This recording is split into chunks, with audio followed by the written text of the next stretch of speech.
ทักทายสบายดีกันพี่น้องในช่วงยามแรงๆมื้อนี้แม่นเตรียมเข้าไปบ้านซอกพี่น้องบ้านซอกตอนนี้พวกเราอยู่แคมป์เซเนาะก็ให้ทีมงานลงไปเก็บเอาบรรยากาศพี่น้องบ้านซอกมาใช้ชีวิตอยู่แคมป์เซเนาะเพิ่นก็ลงมาอาบน้ำแล้วก็มาล้างรถอย่างทุกอย่างคือใช้อยู่จุดนี้เลยเนาะพี่น้องเนาะก็ทักทายสบายดีกันเนาะพี่น้องกับบันทึกคำนากายมื้อนี้เข้ามาบ้านซอกพี่น้องเดี๋ยวไปเบิ่งน้องๆบ้านซอกเพิ่นกำลังโอ้ยคักอีหลีอาบน้ำอาบเนอพี่น้องอันนี้คือขัวที่ชาวบ้านเพิ่นระดมทุนกันมาเฮ็ดทุกๆปีเนาะพวกเฮาเอารถไต่ข้ามนี้นี่พวกเฮาก็สิได้เสียค่าไต่ขัวเพิ่นประมาณคันละ20,000เนาะประมาณนี้แหละประมาณคันละเฮ็ดคู่ปีเลยเนาะระดมกันบ่เก็บเงินกันแล้วมาเฮ็ดบ่หรือว่าหน่วยไผหน่วยมันเลื่อยไม้ก็ได้ซื้อแต่น้ำมันว่าซั่นซะเนาะซื้อน้ำมันเข้าใจถือว่าไกลสิฮอดยามนั่นแหละม้างเอาไม้นี่ไปไว้น้ำเนาะเข้าใจละโอเคเอาเดี๋ยวเฮามาเบิ่งบรรยากาศพี่น้องบรรยากาศช่วงยามแรงๆอยู่ที่แม่น้ำเซบั้งไฟปอโตเป่ามุกเจ้าบ่อยากมีคนถูหลังแบบนั้นแน่บ่ปอตัวค่อยละสะอ่อนนะพุ่นน่ะโอ้ยคือมีความสุขแท้ถูให้เบิ่งอีกแน่ถูอีกแน่ถูหลังให้เบิ่งอีกแน่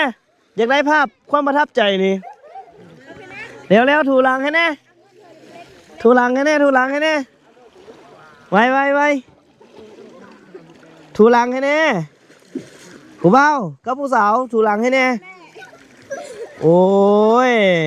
เมื่อกี้นี่เพื่อนกำลังถูหลังให้กันภาพแห่งความประทับใจพี่น้องเอ้ยจังเหมือนมีความสุข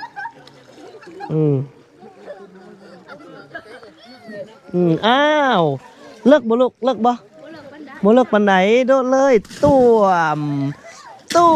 เอาเลยลูกต้วมโอ้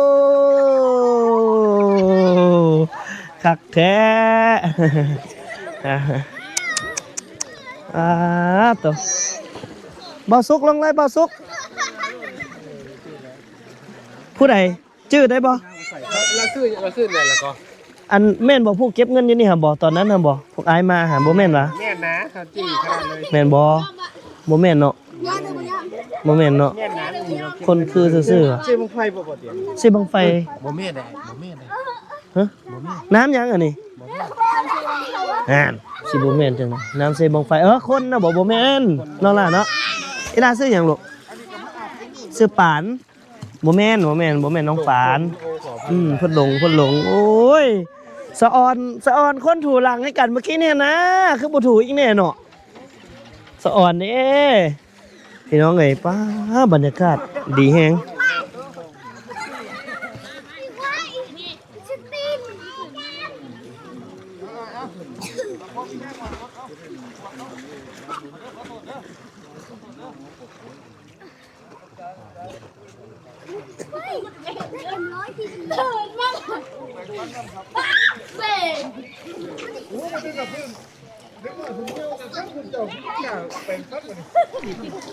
บ่เป็นยัง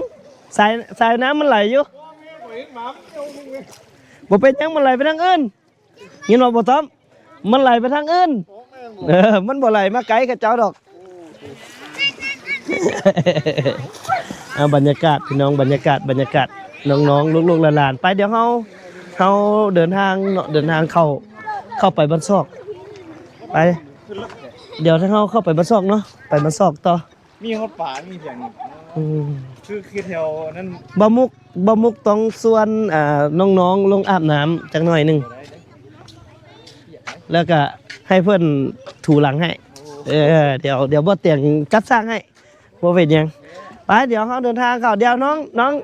มานี่ก่อนเดี๋ยวไอ้สิมีเรื่องนึงเพิ่งพาพวกเจ้าบ่ได้อาบน้ำบ่ได้นี่เดี๋ยวพาบ่มุกลงอาบน้ำเนี่ยแหละเอาขี้หินถูหลังให้เราไอ้อยากได้ซากนี้ได้บ่โอ้บ่ได้เนาะคือเปียก ค่อยบ่ได้อาบน้ำ3-4 เดือนแล้ว ได้ถือเครื่องถ่ายมาได้บ่ โอ้ เปียกปานนี้ไปลิ้นเฮือกระเจ้ามันก็บ่เป็นหยัง บ่เป็นเนาะเอาโอ้เสียดายรอดตัวไปเจ้า โอ้ชื่อแล้วเว้ย เจ้ารอดตัวไป มื้ออื่นเช้าพบลงมาให้เขาก็ได้ นี่นี่ล่ะมื้ออื่นเช้ามาฮุกหลังให้บ่สุกหน่อยเด้อเด้อ ได้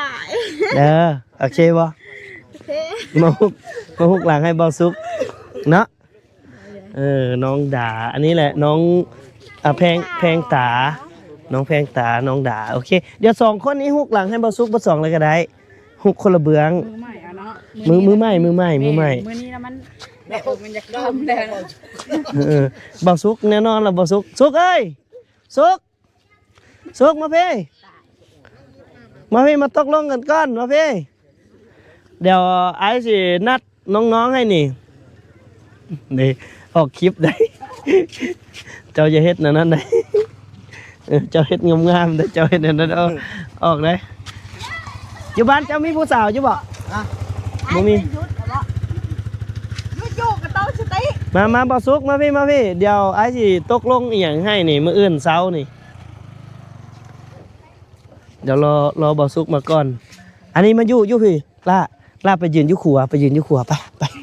ไปยืนอยู่ขัวไปเอาพี่ไป2 คนเลยเดี๋ยวมาตกลงกันก่อนตกลงกับน้องๆทั้งสองก่อนนี่เพราะว่าไอนัดกับเพื่อนแล้วมื้ออื่นนี้สิให้ไอสิเฮ็ดคอนเทนต์เนาะมาอาบน้ำกับสาวๆแล้วแหละให้สาวๆฮุกหลังให้2 คนเลยฮุกหลังให้เบาซุกความหมายคือว่าสาวแพงตานี่ก็ฮุกเบื้องหนึงสาวดาก็ฮุกอีกเบื้องหนึง ให้เขาแกล้งคักอยู่ได้บ้าน เนาะมาเฮ็ดอันนั้นเนาะล่ะเนาะมื้ออื่นมาอาบน้ำแล้วก็ฮุกแข่งให้เบาซุกเนาะฮุกอนามัยให้ผู้บ่าวนะทำความสะอาดเติบโตให้ผู้บ่าว มีซิลเต็มเงินเนาะ เออ เพิ่นก็สิมาอยู่บ้าน มา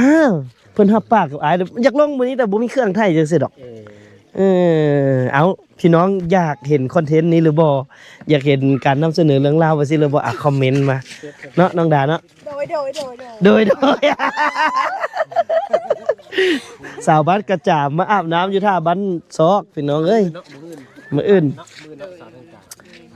2 คนเลยเอามาแบบควง2เลยมาอาบน้ำเอาสิ้นนัดเอิกแล้วก็ แก้มเพิ่นฮุกหลัง เอาสิ้นพี่น้องอยากเห็นว่าแบบว่าสาวลาวเอาสิ้นครับลงมาอาบน้ำแล้วถูโตให้ผู้บ่าวหรือว่าให้ผู้บ่าวถูโตให้เอาตัวใด ผมได้ถือเลย เอาพี่น้องเดี๋ยวเขาเดินทางเข้าไปบ้านซอกนะพี่น้องเนาะเดี๋ยวเขาเข้าไปบ้านซอกจังหน่อยไปเดี๋ยวเขาเข้าไปบ้านซอกให้ผู้สาวไปยุ่งซอยบ่เอาบ่ให้ผู้สาวไปยุ่งซอยนี่เฮ็ดโอ้ยว้ายโอ้ผู้บ่าวแนวเอาพี่น้องเดี๋ยวเข้าไปบ้านซอกเนาะเดี๋ยวไปเล่นอยู่เฮือนครูเนาะก็เพิ่นว่าเดี๋ยวมีอันใดอันหนึงให้พวกเรากินอยู่เพิ่นเราเลี้ยงไก่ไว้หลายอยู่เนาะ มีอยู่ พอได้กิน พอได้กิน โอเคอ่ะเดี๋ยวเจอกันอยู่เฮือนอันทั้งครูเพิ่นโอเค อันนี้เท่าไหร่นี่ เอาไม่ยังอันนี้คือดึง ฮะ50บาท 50นี่ไปกลับได้ติ 50 เออ จะกลับต่อไป 50คือ30บาทแม่นบ่50พันเนาะ 60ประมาณ80แล้วเว้ย80 บาท เพิ่นเก็บอันน่ะไว้บูรณะครัวเพิ่นแต่ละปีมันต้องได้เฮ็ดใหม่ ปีหน้ามันเก็บอีก แม่นปีหน้าเพราะว่าปีหน้าเขาเจ้าก็เก็บเงินกันเฮ็ดเด้เขาเจ้าก็เอาเงินจุดนี้นี่ไว้ซื้อแบบ ถ้ารถจักรนี่เท่าไหร่ก่อน 10,000 10,000กีบ 10,000อ๋อ10,000กับ20บาทพอ บ่ฮอด คันย่างคามนี่ก็บ่เสียแม่นบ่แม่ บ่ได้เสีย โอ้ โอ้คันสมมุติเฮาลงน้ำมันได้เสียบ่เมื่อกี้นี่ บ่ได้เสียมันลงน้ำแล้วบ่ได้เสียลูกเอ้ย โอ้เดี๋ยวกลับไปไหมเด้อสันเด้อสิไปลงน้ำ ได้แล้วเลยกันไก่แล้วเด้อจ้ะ เฮาบ่ฮู้กฎเนาะเฮาสิไปลงน้ำบัด ล นี้ งน้ำแล้วแม่บ่ได้เก็บลูก อันน่ะเดี๋ยวสิถอยรถคืนแล้วก็สิลงน้ำ ที่น้อยยังก่อนนี่ฮะ ซื้อน้องหยังลูกบอกเพิ่นนะ คือจ๋าอายุเท่าไหร่ก็12เจ้ากินข้าวกันอย่างที่สูงแท้ ยังโสดบ่ลูกยังโสดบ่ เอาอันนี้ไอ้ทักไปทางกลับเด้อลูกเด้อ เออเอาเจ้า โดย ได้ร่ำรวยกว่าเก่า โดย มาเมื่อก่อนซื้อสาวที่ เสาที่บ่อันว่ามาเก็บอัน ลองถามเพิ่นรู้ บ่เสาที่เฮือนเราอยู่ไส อยู่ต้นบ้านบ่อยู่ต้นบ้านบ่ครับอยู่ในบ้านบ่ จนบ้านในบ้านเสาที่มาเก็บมื้อน่ะมีสาวหนึงอีกอยู่คุ้มเดียวกับเสาที่ครับปุ๊บเข้าบ้านเลย มีสาวผู้หนึงอีกแม่นบ่ ต้องไปถามมาข้างหน้าเนาะ เออ ถามเบิ้งหนู เพิ่นน่าจะอยู่เฮือนอยู่เนาะเนี่ย แม่ล่ะ อืม ฮู้อยู่ ก็ถามเบิ้งถาม ถามมึงเนาะเสาที่เนาะเลยเอาไปกันเด้อเอาบ๊ายบายนะลูกบ๊ายบายแน่บ๊ายบายแน่ไม่เท่ากับบ๊ายบายนะแม่โอ้ยิ้มงามอีหลีเนาะเบิ่ง มาเมื่อก่อนนี่ เออนี่มีคลิปอยู่นี่แม่นบ่เสาที่เออ ปานไหนเบิ่ง เสาที่นี่นะเอาให้เพิ่นเบิ่งเลยเห็นเนาะเลยเราอายอยู่ได้มาบันซอกพี่น้องไปเดี๋ยวเฮาเข้าไปในบ้านบัดนี้ไปบ่ซุก เห็นเนาะไปพี่น้องเดี๋ยวไปบ้าน เจ้าถามเบิ้ง เป็นอะไรทางนี้เป็นอะไรคักอยู่บ่ทางเข้าบ้านเพิ่น นึกถึงสมัยก่อย30 กว่าปีที่แล้ว เอาบรรยากาศพี่น้องแคมเซ